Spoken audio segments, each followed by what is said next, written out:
Mais calmer 2 jours, 3e jour ezongeli nyonso pasi wana soki mpona yo moto olandi nga pasi wana esi nazalaka pe spécialiste bémoroïde. En tout cas, laissez-moi vous dire que bato nyonso bayaka mpona hémoroïde bazalaka na esengo, bazalaka dessus te, basepelaka mpona hémoroïde. Na mama ozolanda nga na mito soki omwana mobali atungisako na bafaiblesse sexuelle yebaki mama Laurence azali mpona secours ya mabala okopesa ye traitement na okosepela okomona bakambo nyonso banakanisela ye asomela asubilanga te asalanga babolingo yango ekomi ya rare ekozongela parce que soki mpe mobali atambola na makambo ka ya hémoroïde na donc abos soki a faiblesse sexuelle akoki mpe kooblie libala yango akooblie makambo na bolingo asalelaka yo nyonso ekoko bunga na mutu na ye likolo ya hémoroïde kaka. Namona ba couple moko ba changer comme chambre bakaboni ba chambre mais babalani officiellement ti mariage civil basala mais bakomi mwasi na chambre na ye mobali chambre na ye likolo ya hémoroïde bamusu bakaboli ba chambre likolo ya infection tant que to pasa rapport na mobali na ngai mai na ye swakaka et ba infection comme niveau wana au moins que nous sommes des difficultés, mais il y a ces plantes-là, des spécialités, ils ont sous qui ça infection, quelle que soit chronicité. Parce que l'infection sont là dans des années. Il n'y a pas que écopote la bébé et quoi arranger d'abord sperme et attaquer sperme via immobilité. Banyama oyo bazalaka batolukaka na bamicroscope oyo ebinaka oyo ebotisaka bana wana mito ekufi yango moko ekufi susu ekatani mikolo mpo na bainfection ekoti. Les infections ce sont des germes pathogènes vivants so ekoti na organisme ekobebisa châtiment vaginal eza makasi parce que infection ezalaka localisée mosusu ezalaka généralisée. Ce qui est azolela déjà ba châtiment wana bongo spermatozoïde déjà endommagé,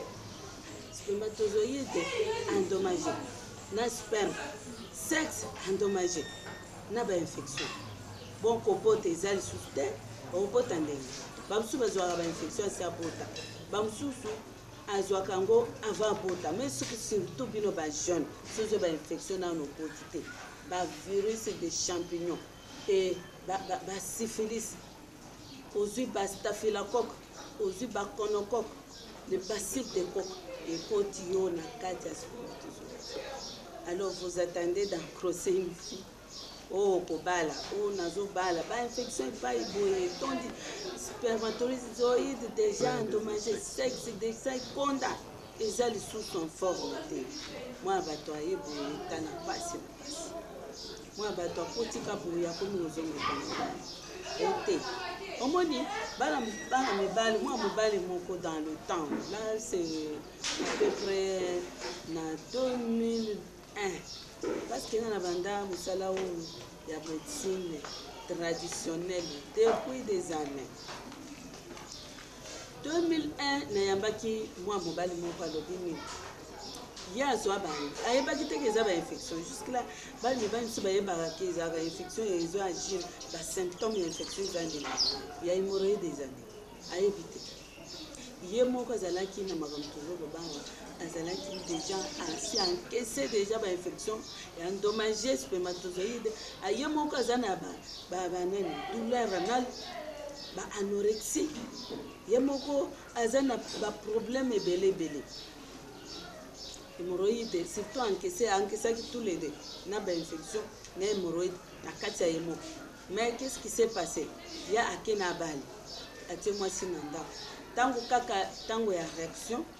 elombe boy ko tele azongela lobi etelemi te lobi ko ne telema na bali mwasi na kini aleki mbangu aboyi mwasi wana atike kabongo akia bali telema ngezana buzina akia bali mwasi. Moi, ce que tu as compris, c'est que tu as mobile depuis na poti ndako tout ça rapport te so que alinya banda akitika yemo azu salati a pénétrer kana na vagin mais akesi ko moi c'est kindo abike bali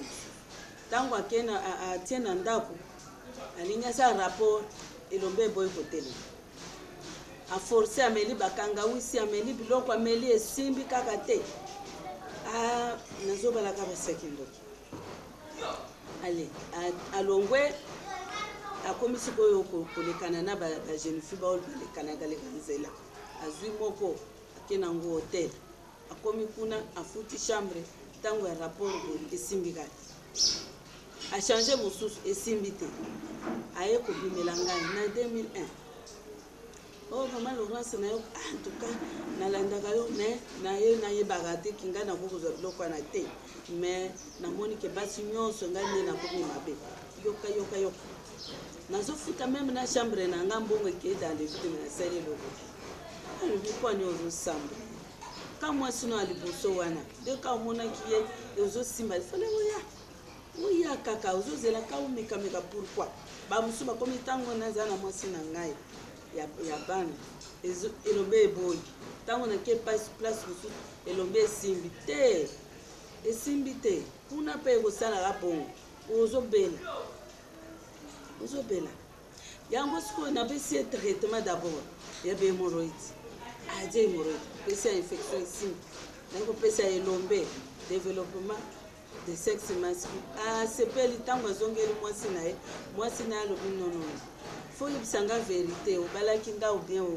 obalaki nga onyokola nga otiki ngai 2 ans 3 ans okotela ngai na ndako te otikala moke mpe nake baboti bolobai te toliaki déjà biloko moyo ya eza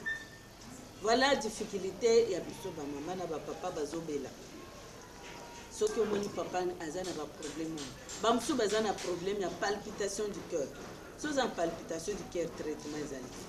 parce que ekoinfluence ti endommage même sexe nyonso eza ya badifficulté bante ekomaka mbo koloba eza ebele estomac ya pamba na hémoroïde soki oza na estomac na hémoroïde ata sexe mpe ekozala kaka touché parce que tukoyo chaleur na makolo chaleur partout nazolia te mokongo mpasi kaka yo moko wana koma psychologie na yo eza normal te koma mpe sexe se retrouver parce que eloko na bino eza konte mpe na psychologie soki oza calme yango mpe kozala calme voilà raison par laquelle il faut kozwa traitement et puis ce n'est pas tous les traitements qui vont répondre bamosusu bayakaka est-ce que biloko yango eza ya solo nakendeki epai boye bakosi ngai esimbaki te mais eza kuna te mpa na ngai te parce que ce n'est pas tous les traitements qui va terminer les hémorroïdes. Ce n'est pas tous les traitements qui vont développer le sexe. Ils ont un traitement, ils ont une spécialité. On a ce qu'on a dit, entre parenthèses, on a dit que le pape mouké pour la maman. Et après le pape est belé. Mais le pape c'est une minute mouké. Mais tout le monde pour la maman. La maman pour tout bon gamin. Moi ni maman mususu papa bayebisaka ngai mpe makambo na bamama o te mwasi na nga so avandi boye so tosala rapport ye azobimisa mopepe liboso mouvement nyonso ekosalama soki ochange position makelele mipepe moko ezobimaka ye donc mama oza na bahemoroïde mpo oza bainfection baperte blanche epai boye donc sexe esi efungwami ekomi lokola terrain de foot. Mais comment moi mobali akose retrouver yango nde bino bozotinda bapapa bakende kolukalukaka partout wapi ake kojuire mais yo oza mwasi kitoko il faut obongama et par après oza na balèvre te ndenge tozoloba bapapa babongisa badévelopper sexe même des plantes oyo ezodévelopper grande lèvre na petite lèvre ezali biso toa tout compliqué te. Dans une semaine, vous avez ça. Vous avez tous les grandes lèvres et les petites lèvres. Vous avez bien. Oh, ce que vous avez polélé, babi pepezo bima partout. Vous voyez que moi, mon bali, mon papa, qui moi, c'est un azola baboy. Abi misami pepe bagaz. Oh, na olève donc on était. La lingue moi so soute na boy. Ah boy était à boy pour moi c'est tout. Kwa nini ekomaka likambo nini mais tozalaki mwasi topesi traitement ya hémorroïde parce que eza baeffet ya hémorroïde kobimisa mipepe esikoyo yayo sikoyo kobima ntina liboso efungwama traitement akozongisa liboso ekita ezala kofungwama bongo te maintenant botaki omitiki na yo kabo il faut ozwa traitement ozonga zoto ezonga na ndenge abi ebele bayotinda bapapa bake kosala développement sexe zoka nde ya afongwama aye monene sexe ya mobali azomona ngo kamoke moninga azobongama yo yeka ezaka moke amona papa mosusu alobi te ngai naza sexe na ngai ezokende à peu près ba 18 mais mwasi na ngai atindi ngai nabongisama mwasi mozane 18 cm eza moke elombe eza moke oyo ofongwami makasi te fo ozwa traitement ntango okokia mama na opesi o traitement ya bapetite lèvre grande lèvre na ya kokanga vagin na yo ezongela normal oza trop sec te lokola mwana bazodeverge ye te okozala normal parce que bien ozala mpe mariage ekoba ntina suka ntango mpe babiniraka bamariage na biso balobaka te pour les bons et pour les pires jusqu'à la mort mais talaka sike ebele barespectaka te base ezalaka nde sexualité na bango parce que obia mobali abeli okimi nini sexe ezosala te alors mpona problème ya éjaculation précoce ekozala elombe eza monene eza molai mais éjaculation précoce epai wapi mwasi azala satisfaire te kozongela ozokoka kozongela te eza dossier grave fo silisa makambo wana traitement ezali omeli okozala su na éjaculation précoce te ye mpe mama asi abongami azalaka lisusu glissant te azala lisusu dongodongo te bapapa balingaka soki azoyepa na yo azwa nanu nini akuti na barrière bakangi bandi na kobeta porte bandi kolonga kosenga nanu audience po akota yo ya yo eza polele na mipepe ezobi asalaka mpe audience po akota te estce okozala mwasi na lelo papa mpe akokima yo biso mpe ndenge te bamama bazokima elomba moke voilà bamama nazozela bino mpe na kobongama et en plus mpona kobota bamama ebele bazokanga bango bazemi facilement soki mwasi azobota te badeku eyaka nde omona mpe bapapa bazalaka mpe na bafaiblesse sexuelle ya mpona morale ezosala bien te baninga babala bakomi na bana yo depuis bala yo opesa mwana te faiblesse sexuelle okotela ye raison par laquelle toza na batraitement ya stérilité sur base de plantes médicinales oyo baninga bazozwa mikolo oyo bazobota na désir na bango désir de la maternité eza mpona mobali nyonso bamibali balinga babebe koleka na biso bamama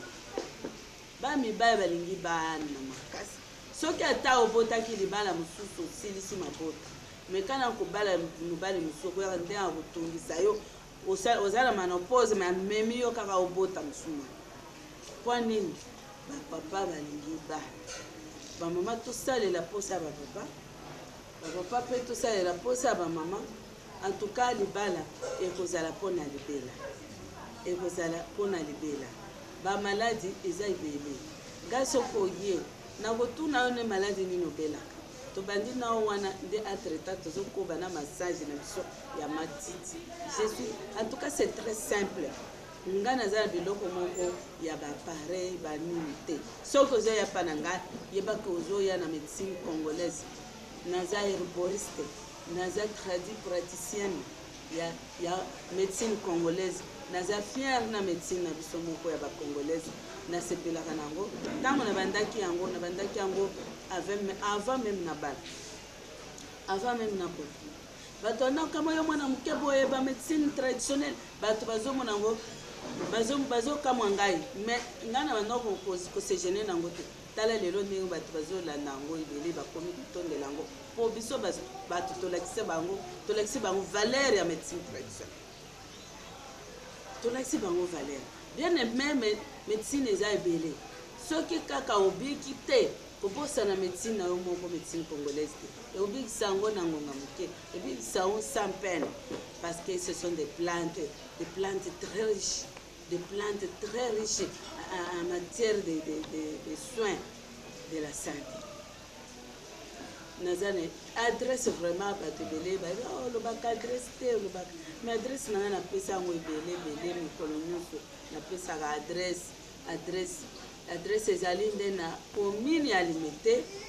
na référence eza Kamukwa commune ya Limete justement na pont Mayandi pont wana bauti kobongisa yango batongi yango kasi polo mutu nyonso to ya Kinshasa yebi boulevard Lumumba na pont Mayandi na commune ya Limete pont Mayandi so telemika na pont Mayandi okatisa te soko zokuta ville okatisa te à gauche mona bakomi herboriste herbofa nde place nga nazanga moko te naza na bato na ngai baobe mais soki oye oza mpona maladi nyonso nalobi nyonso pe te nalobi nyonso te ngonga nde eza moke baza kaka etikali minute moko kata yango sikomoni naza ebele nalingi naloba ebele mais soki yo oye sincere yo mpenga ngai na telefone yaka tout simplement tokosolola ndenge olingi parce que consultation nationale na eza moins cher traitement mpe eza prix eza abordable motu na motu soki aye azangaka kisi te matiti ya mboka esalaka développement ya sexe masculin kaka matiti banini poso ya matiti wana na matiti nde ezosala développement mpona bamama toza mpe na carotte nde ezopesa biso bagrande lèvre na bapetite lèvre ezopesa biso vagin na biso ebongama ekoma na bu ya papa me biloko wana bosondeli yango wana boyebi yango te ngai nazofungola bino boyeba kobatela mariage